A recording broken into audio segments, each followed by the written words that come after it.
Hello again, welcome back. It's been a long time since the last update. Apologies for that, with summer holidays and everything and getting back into the swing of work. It's getting to a busy time of year for me, so it's been a while, so apologies. This here, by the way, is the station area, currently totally covered in rubbish,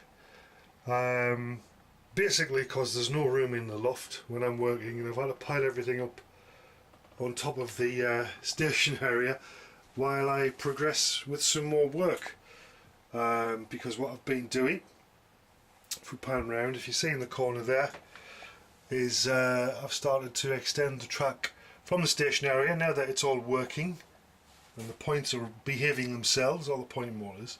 So I've started to extend around the outside, and that elevated bed there is the Mainline bed. It's a twin track bed, obviously, it's the Mainline, and it goes right around the loft. Quite a few people have this type of loft where the purlins there running along are at that level, and what people have done is they tend to build the layout at that height, which is great because it's just above waist height and it's an excellent working height.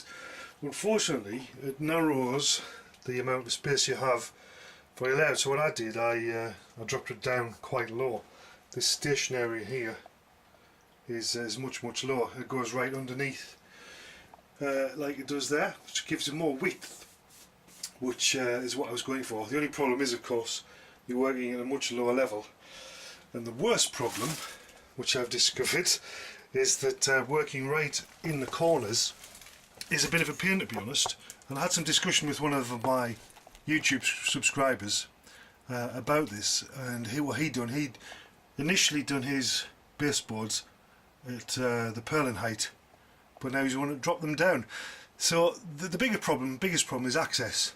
As you can see there with the McVitie's wagon, you've got to be very careful how close you go to the corner, otherwise it's going to catch on the what's effectively the roof, isn't it? So you have to be careful. Also, track laying and working on the baseboard in the corners is a bit of a nightmare, especially if you're a bit of a big lad like I am. It becomes a bit of a tricky situation. Unfortunately as well for me, I started the layout slightly off centre, which means that this corner here is, I think it's 21 inch the radius. Yes, it is 21 inch. Our track set is 21 inches, so that's the outside track, and that's as big as I can get it. I was going for nothing less than 24 inches on the curves, so 21. It's not too bad still, but it's a little bit tighter than I would have liked. The other side of the room, I've got more space, so I should have moved the entire station about 3 inches to the right, and it would have fit, but I wasn't going to do that now after putting everything in. Anyway, so what I've done, I've just started to lay the curved track there. That's a 21 inch curve, and the station part is elevated. Unfortunately you can't see because of all the rubbish on the on top of the station. You've seen the track before though, it's underneath here. There it is, it's buried underneath all the cork and everything.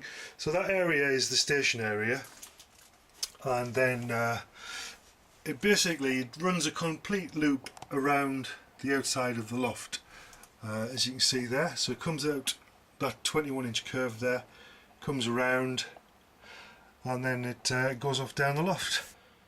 So the station area is all flat, of course, on one level, and what happens is the loop that runs around the outside of the loft is at the same level all the way around the loft. As you can see there, it goes right down there past my desk and everything, and that's a double track. And what I did, purely because I had some sundealer left, what I decided to do was use 9mm plywood for the baseboard to give it strength, obviously, to give it the suitable stiffness, and then I screwed the sundealer on top of that, purely because it'll help deaden the sound, and also it's easy to push the pins in.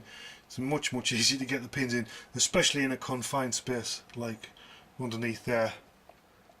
So as you can see, it's a nice curve coming out of the station, It's a twin track width. I've allowed enough room, I hope. Obviously you've got to be careful on the corners. Got to space the track slightly wider apart so that long wheelbase items like coaches don't catch as they go around the corners. So hopefully that's taken into account. And then it goes down to this end of the loft. This is the end of the loft that has a slope. It's not a gable end, unfortunately. That would give us more width. And then it goes across next to that light, all at the same level, hopefully. I've put plenty of screws in it. I don't know if you can see that, but the top has plenty of screws in it to maintain the rigidity and also to keep the sundealer nice and flat. So if we continue, this is the other side of my desk, coming around there, same height all the way around. So as we come around this other corner, you'll see that it gives way to some Woodland Scenics polystyrene risers with a nice curve in it, which meets up with the baseboard there. That's the station height, the baseboard.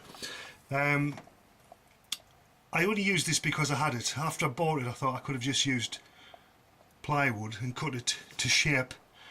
There will be a track actually runs underneath there, which is going to be part of the goods line. It runs underneath the polystyrene, cut a hole in here, it runs underneath and goes behind, and then it changes levels, so it's a lot of work still to come there, but that's all in the future, of course. So this is the other view, looking down from the top of the station, looking down the loft on the other side. You can see the polystyrene risers there. That comes up, that's the station height on the baseboards there, and we join on the curved track, and then we're back into the station, which is underneath there altogether, basically. So now that the track bed is in place for the complete loop of the main line, I can get on layering the track, hopefully, get it all powered up with the droppers and everything, and then you never know, might actually be running some trains very soon. So one thing I bought a long time ago, before I actually started laying any track, was these very fine strips, polystyrene strips, foam it is, yes. As you can see, it's got a very slight slope on it, with a notch there which you can cut off, and it's basically, you can probably guess what it's for. It's to put a super elevation, as the Americans would say. I think we say cant, on the track, and I'm using this just on the main line, on the corners, so it'll be obviously in the corners there, and then around the other side, round here. That's a nice 2-foot corner, 2-foot radius corner. So I'm putting the polystyrene under the track to give it a cant, as it would happen in real life. That's the plan. Haven't tried it yet. I don't know how easy it's going to be to install, so it'll go on the corners right over there. The loft is such a mess at the moment. If you look at the floor, can't get moved for stuff. I've got a lot of stuff to get out of the way to lay the track and hopefully find space for all this rubbish. But yeah, I got this a long time ago, sometime last year actually.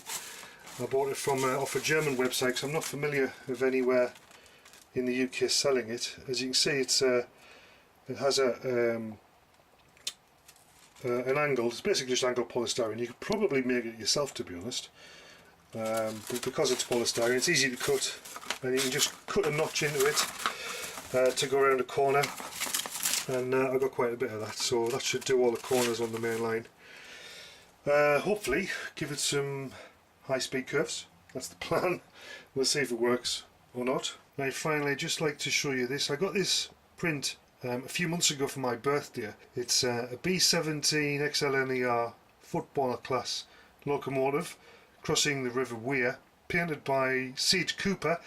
GS Cooper was his name, but apparently everyone called him Sid, who when I researched, I found out he only died in 1995, and this is a print. I actually saw this in on a website, a very tiny picture on a website, so I got it framed, and I'm going to put that up somewhere in the loft once I get everything tidied up. But I just think it's a lovely locomotive. I didn't realise as well, none of the footballer class survives into preservation, which is a bit of a shame, but yeah, it's a nice loco. Shame about the football team, but we won't talk about that. Right, I think that's just about it for this one. Just a quick one, just to show you the fact that I've managed to get the road bed completely around the loft at last, and we can start laying some track. So hopefully next time I'll have at least some track down. Depends how work goes, if not all of it. We'll just have to see how it goes, and I'll try not to wait so long between updates. And I've got to say big thanks to all my subscribers. I can't believe I'm approaching 1,000 subscribers. It seems pretty incredible to me. But thank you very much for subscribing, and I'll see you soon.